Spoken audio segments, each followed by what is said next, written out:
Dobro večer, ja sam Nikola Vučić. U večerašnjem izdanju emisiji Izvan okvira otvaramo jedno od najosjetljivijih i najvažnijih pitanja našeg vremena – palestinsku borbu. Pokušat ćemo razumjeti njenu složenost, političku, ideološku, ali i društvenu. Šta znači biti opozicija u svijetu koji je navikao na neravnotežu moći? Kako izgleda otpor kada se vodi iz pozicije trajne nemoći? Šta se događa kada ideologija, umjesto da bude orijentir, postane izvor sukoba? Govorit ćemo o islamizmu u okviru palestinskog pokreta otpora, o tome kako je nastao, kako se razvijao i zašto ga je nemoguće svesti na jednostavne etikete. Unutar palestinskog društva postoje različite vizije slobode, različiti pristupi borbi, ali i duboke tenzije između umjerenih i radikalnih frakcija. Upravo u tim tenzijama moguće je razumjeti širu priču, kako se ideje mijenjaju pod pritiskom rata, okupacije, političkih kalkulacija i moralnih dilema. Gdje počinju kompromisi, a gdje završavaju porazi i može li se uopće govoriti o porazu u borbi koja traje decenijama, u kojoj generacije nasljeđuju iste rane i ista pitanja. Večeras razgovaramo o prošlosti i sadašnjosti palestinskog islamizma, o granicama ideologije, o odnosu između vjere i politike i o tome zašto je razumijevanje ovih procesa ključno za razumijevanje današnjeg Bliskog istoka.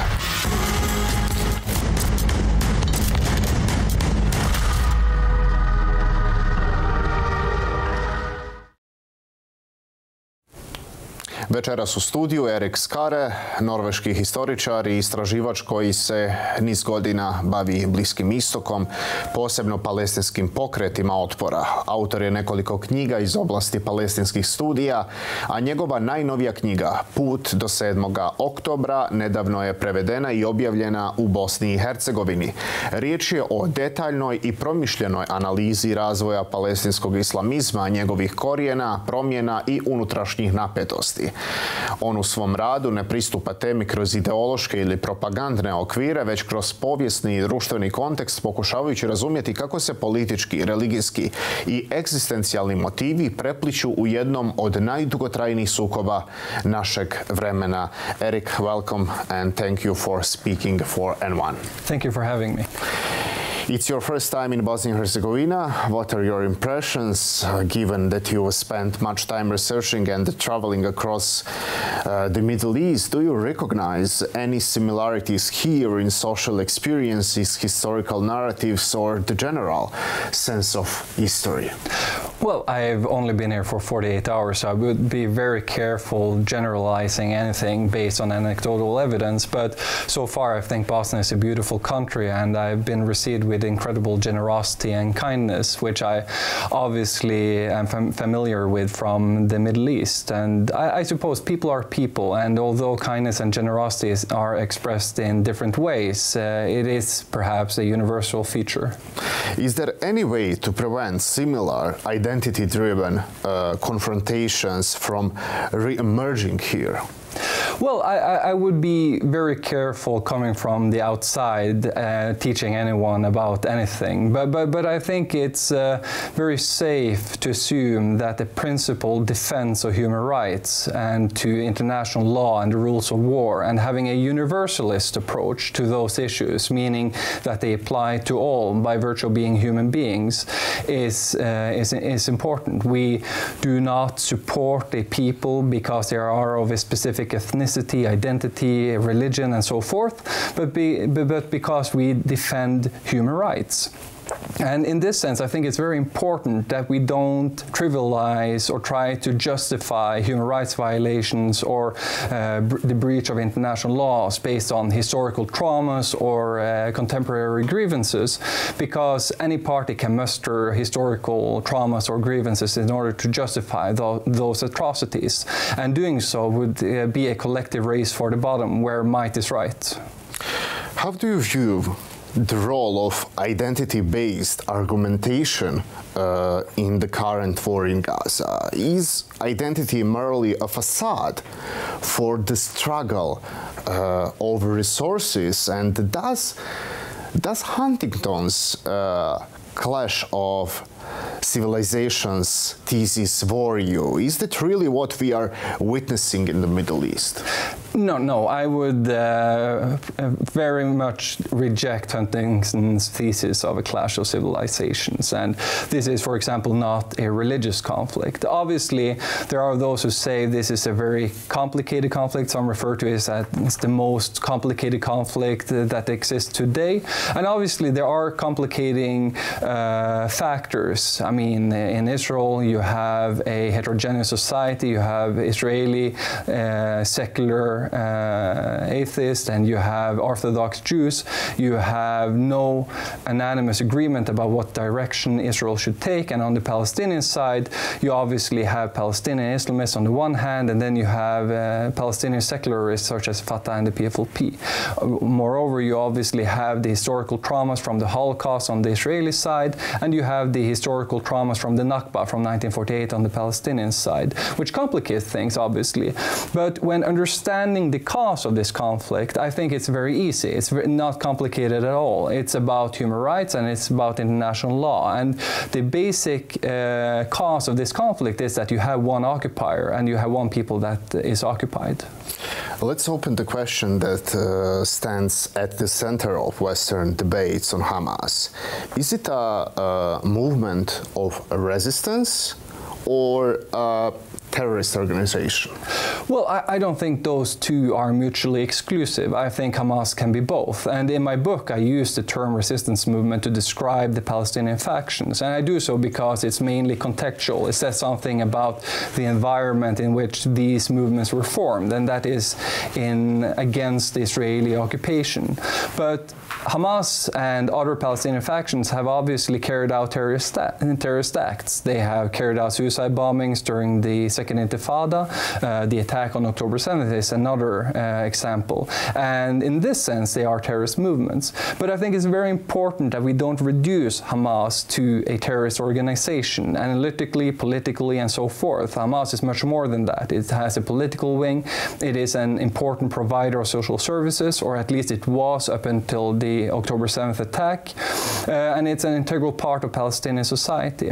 And I think it's very important that we don't reduce Hamas to a terrorist movement if it means limiting diplomatic interactions with the movement, because that would essentially mean giving up any kind of influence. I ask this because you know that many Western governments label Hamas as a terrorist organization. Yeah, it's true, and it has had disastrous effect. And one argument in the book is that the international boycott of Hamas was intended to weaken the movement as a whole. But instead, and the argument here is that there is not one Hamas, there are many Hamases. And one important division within Hamas is that between moderates and hardliners, between doves and hawks. And there are essentially two things that differentiate the two. The one is the issue of violence, and the other one is territorial aspirations.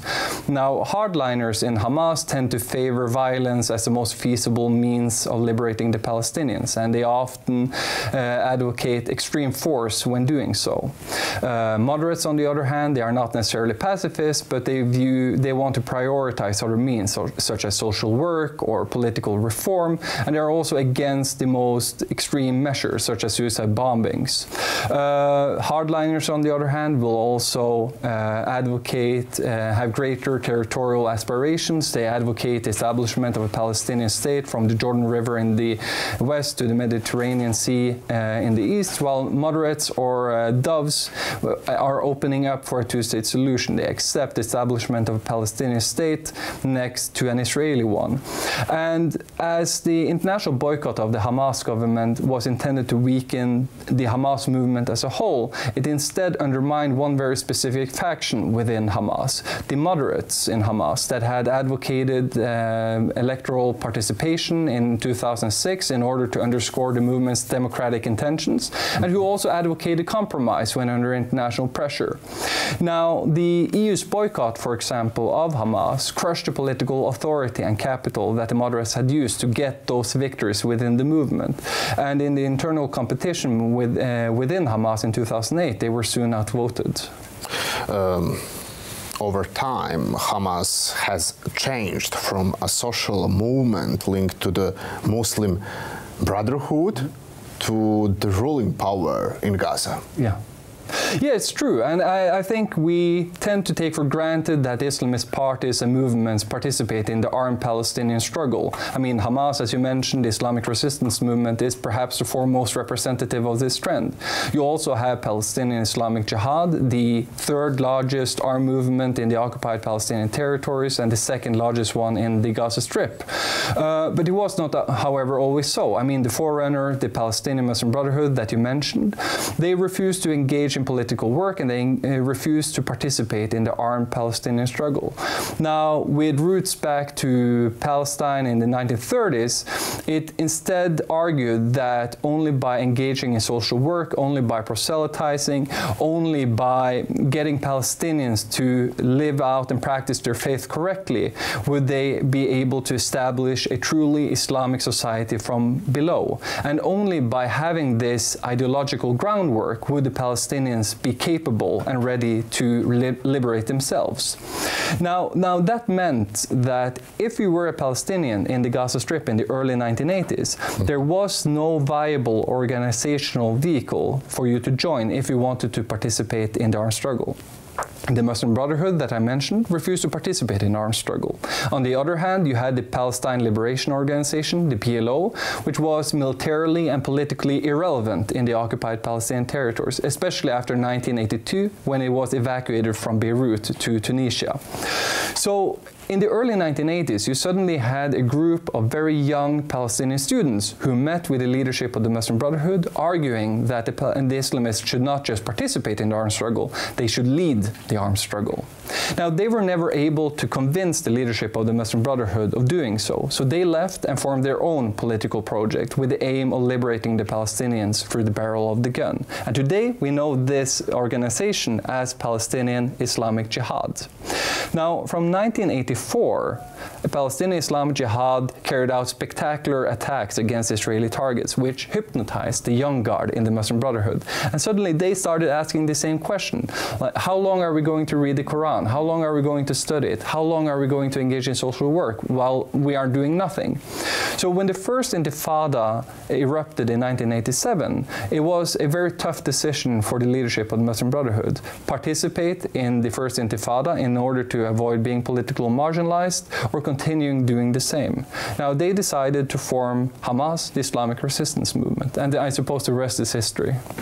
You use the term Islamism. Does that term, in your view, carry a negative connotation, or do you employ it as a scientifically neutral category, if such neutrality is even possible? Well, I want to stress I'm an old school empiricist, so I mainly try to convey what historical sources tell me, and I try from them to add an analysis of why events have unfolded as they did. Now, when I use the term Islamism, I use a very broad definition of the term. It's mainly any actor that believes that the religion, and in this case Islam, should not just be a guidance and play a role in private life, but also in political life. And I think it's feasible using a very broad definition of Islamism because it means including a broad range of very different actors, whether that is Hizb ut-Tahrir, the Muslim Brotherhood, and then Hamas, Palestinian Islamic Jihad, or Palestinian Salafi jihadism. And although they all advocate the return to an idealized past where they believe that they practice religion correctly and where there was a virtuous society in accordance with God's commands, there's no agreement about what that actually means, and there's no agreement on how to get there. The best example is, for example, Hamas. Hamas engaged in proselytization and in social work, as I mentioned, in order to form a truly Islamic society from below. And even after it started participating in our struggle, it continued doing so. It chastised unmarried couples holding hands. It will reprimand you if you were dressed immodestly, so to speak. But Islamic Jihad, on the other hand, said that anything but the armed struggle against Israel was a distraction. liberation. So they never bothered upholding social values in Palestinian society. They never firebombed stores selling alcohol. They never demonstrated or tried to prevent corruption and vice. In their mind, first we have to liberate Palestine, and once Palestine is free, then we can Islamize the society. So essentially, while Hamas tried Islamization for liberation, Islamic Jihad emphasized liberation for Islamization.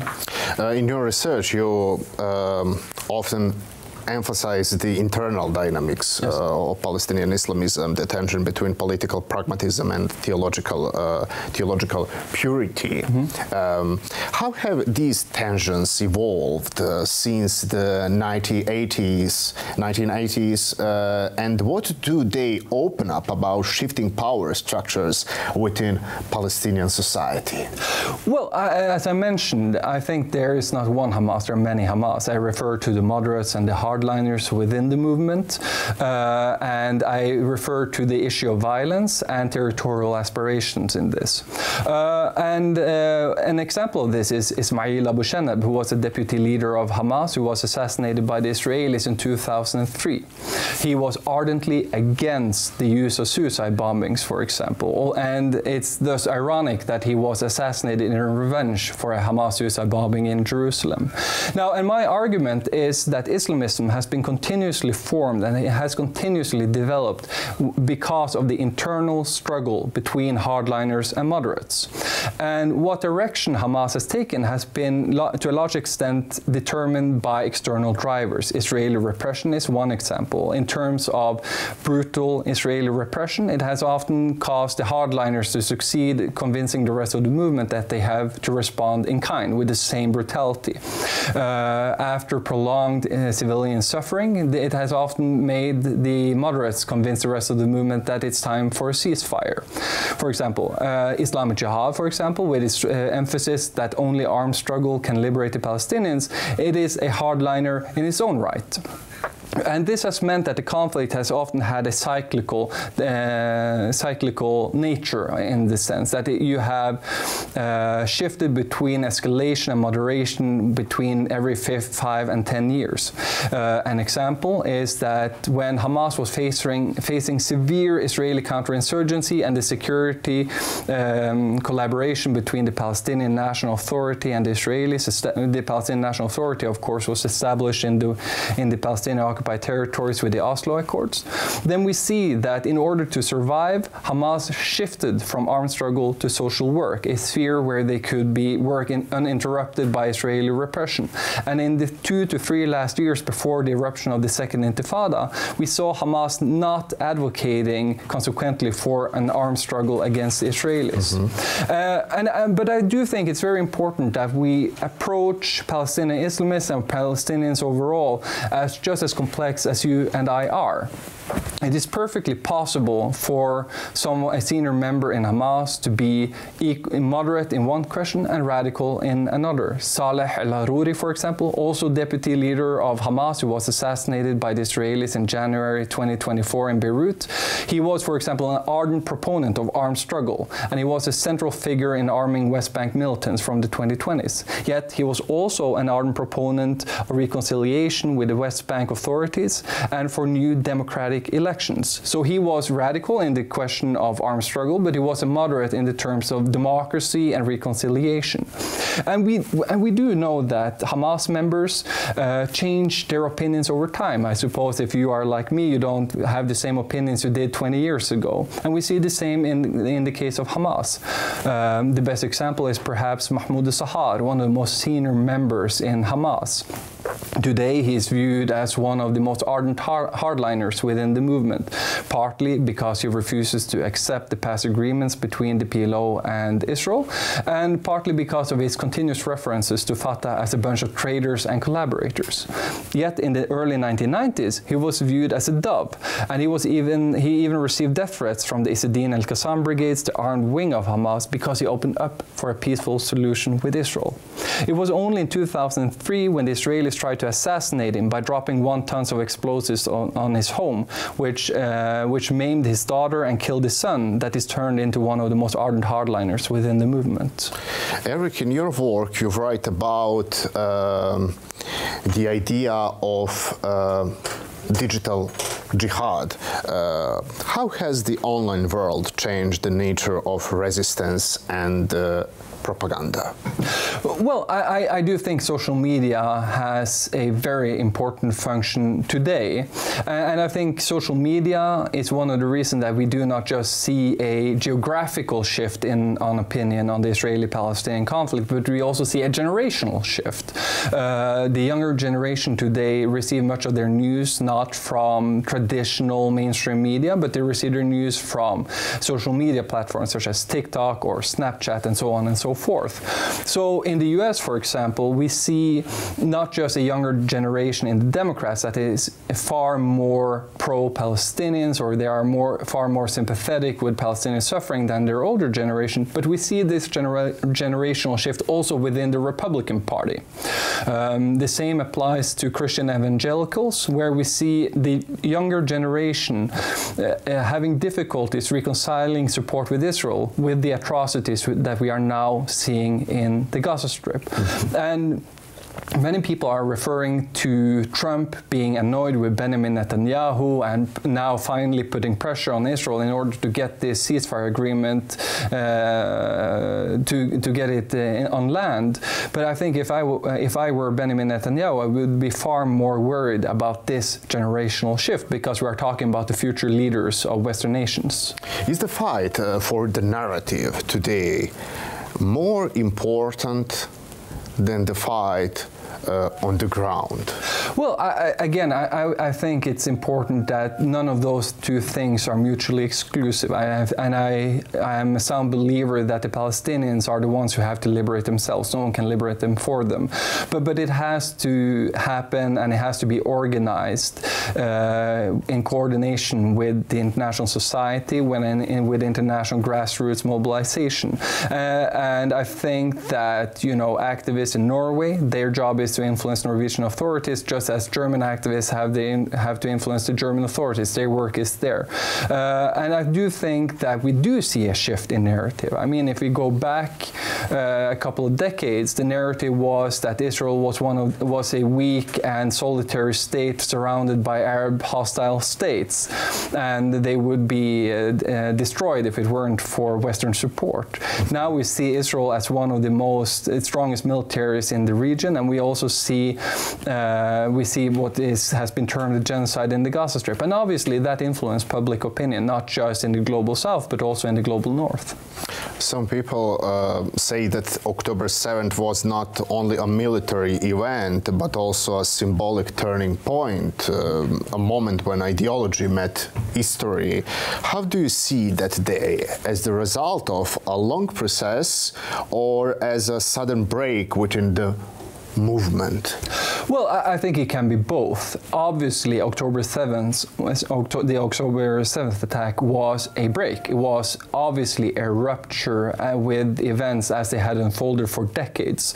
I mean, when the October 7th attack happened, Gaza had been under blockade and had been under siege for over a decade. Hamas was no closer lifting the siege. It was no closer liberating the Palestinians. There was nothing that made it feasible of getting reconciliation between the Gaza Strip and the West Bank, and international policymakers and diplomats appeared bored with the Israeli-Palestinian conflict as Taiwan and Ukraine had their attention.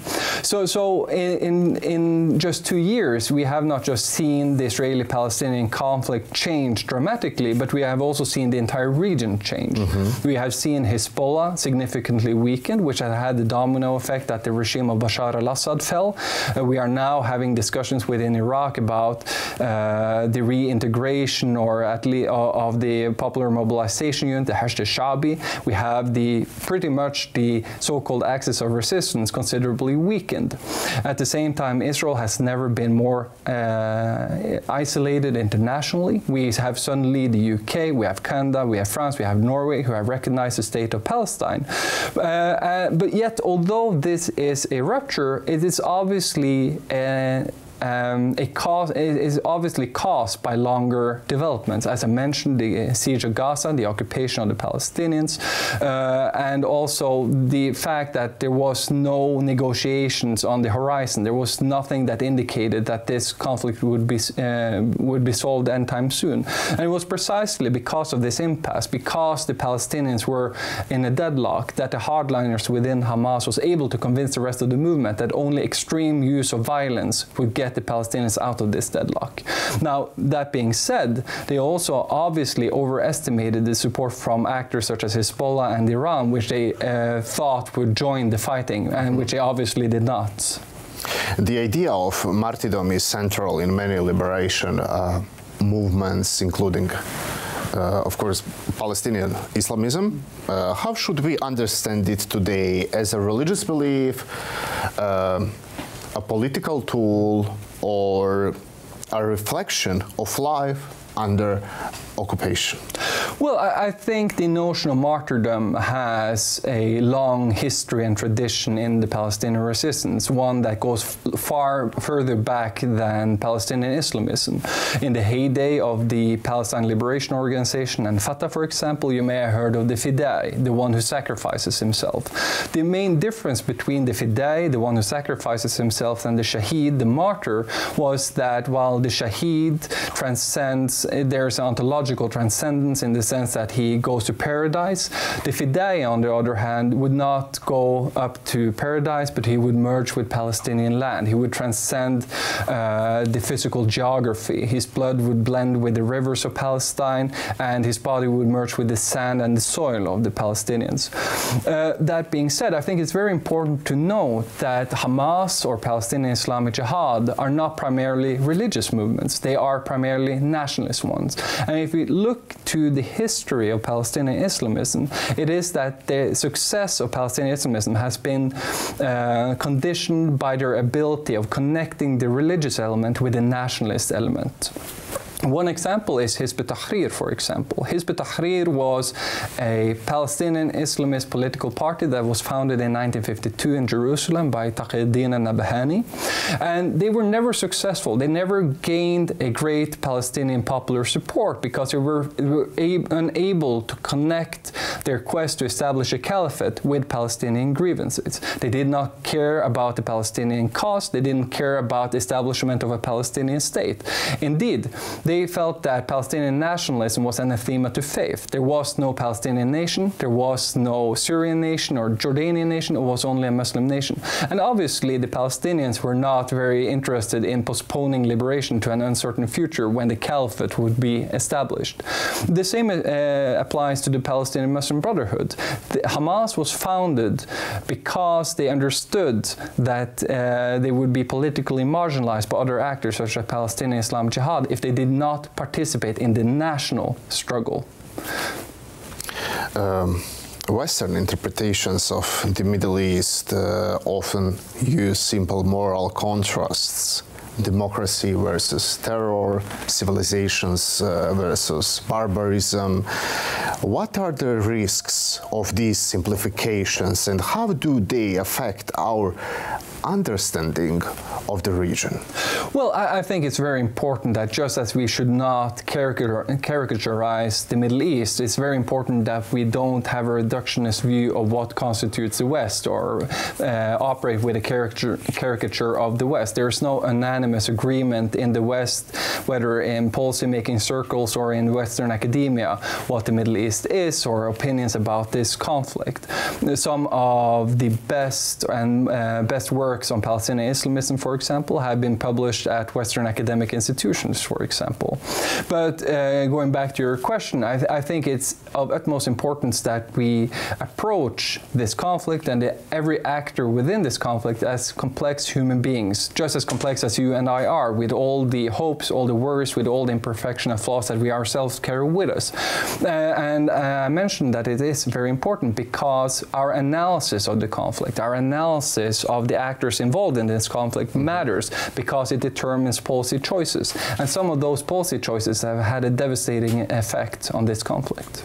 Many people say this war has a colonial character. Do you agree? How do you see the ideas of control, land and the power in that context?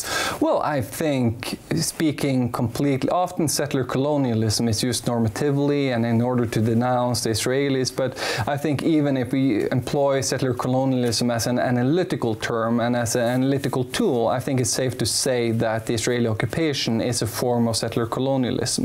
We have an Israeli state that has colonized Palestinian land, and they're also transferring their own population with a settler population in order to keep that control and in order to change the facts on the ground. Obviously, it's a settler colonialist enterprise.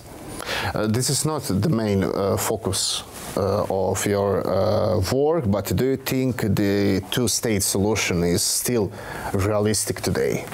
No, unfortunately not. I want to stress that. Why? I'm very much in favor of a two-state solution. It would have been the best approach, I think. But there are two reasons why a two-state solution is not possible. One is geographical. It's no geographical unity and there's no Palestinian geography where a viable Palestinian state can be established. There's no connection between the Gaza Strip and the West Bank, and even if you wanted to establish a Palestinian state in the West Bank, there are more holes there than in a Swiss cheese. I mean, there is no continuous geography in the West Bank because of settlements, because of the separation wall, because of checkpoints, because of the bypass roads. What do you see as more alternative, more possible or meaningful alternative? Well, I think it's obviously always easier to point to the problems and to the impossibilities rather than to propose fruitful solutions to it. And there are several who have started playing with ideas of what an alternative to the two-state solution could be. I mean, there are those who favor a one-state solution with a secular state with the equal rights for every citizen, no matter their religion or ethnicity or identity. And there are obviously some good arguments in favor of a one-state solution. For example, there would be no discussions about borders, there would be no discussions about the role or the Jerusalem as a capital, there would be no issue about the settlements because they would simply be turned into regular cities where anyone could move. Mr. Skare, do you see any real alternative within Israel today, a movement or voice open enough to support dialogue and a different kind of solutions? Well, in the short term, I do not. I mean, the Israeli peace camp has never been smaller. It's essentially on the ground with a broken back. You have extremist parties in Israel that are dictating policies. So you have Itamar Ben-Gvir, Bezalel Smotrich, for example. But it's very difficult to predict what will happen in the medium and longer term, given the international isolation of Israel. We do not know what impact that will have. The war in Gaza has also impacted the Israeli economy. And just as it was very difficult to predict the end of apartheid in South Africa, and it was very difficult to predict the fall of the Berlin Wall, it's very difficult to predict what will happen in this conflict in the medium or even longer term. I mean, as I've said earlier, there are decades where nothing happens, and then there are days when decades happen. The war in the Middle East has made also anti-Semitic ideas more visible again. How do you see this connection? Well, I think it's absolutely horrible, and I think it's something that we have to take very seriously. You have the killings at the synagogue in London. You also had the embassy workers in Washington, D.C. that were assassinated by a pro-Palestinian activist. And I think it's very important to stress that it is possible to defend Palestinian rights and their quest for sovereignty and for statehood, and at the same time give the utmost rejection of anti-Semitism, and to stress that that there is a difference between the policies of Israel and people of Jewish faith. Many legal experts, Mr. Skare, call this genocide, but some still disagree. How do you see this debate? Well, I think it's very clear that this is a genocide. I mean, you have genocide scholars who know far more about this than I do, like Omer Barto and Amos Goldberg, who have stated that this is a genocide. If I want to paraphrase Amos Goldberg, who stated that what is happening in Gaza is a genocide because Gaza does not exist anymore. Also, the UN International Independent Committee of Inquiry in the occupied Palestinian territories has also said that Israel and the Israeli security forces have committed and continue to commit the following actus reus of genocide against the Palestinians in the Gaza Strip. Now, several have pointed, some of the causes for the disagreements about whether this is a genocide or not is political. It depends on how you view the parties in this conflict, whether you view this as self-defense on behalf of Israel, but there's also very much an analytical debate, and it's a scholarly debate. And the problem with the term genocide is that in order to prove genocide, you have to prove intent. Now, we do know that the reason why many people refer to what is happening in the Gaza Strip as a genocide, as do I myself, it's not merely because of the devastation of Gaza. It is not just because of the large number of casualties and a large number of civilian casualties, but it's also because the destruction of Gaza is so systematic and because of the statements made by several politicians that the UN International Independent Committee of Inquiry in the occupied Palestinian territories proves a genocidal intent. Finally, what do you see as the main challenge for today's studies of Palestine and political Islam? How can research go beyond security and theology to include the human and existential side of the conflict? Well, I think that whether you are an anthropologist, whether you are a political scientist, whether you are a historian as myself, I think it's very important that we don't operate with any sense of Palestinian exceptionalism. I think it's very important to understand and approach the issue with Palestinians being like anyone else. And I think it's very important that we use sound scientific methods in order to eliminate any biases. But of course, no matter what scientific method that we use, there will always be analytical disagreements, but that does not in any way implicate the scientific soundness of those methods. Mr. Skare, thank you very much for your time. Thank you so much for having me. Erik Skare, historičar sa Univerziteta u Oslu u Norveškoj, bio je gost ovotjednog izdanja emisije Izvan okvira. Hvala za pažnju i doviđenja.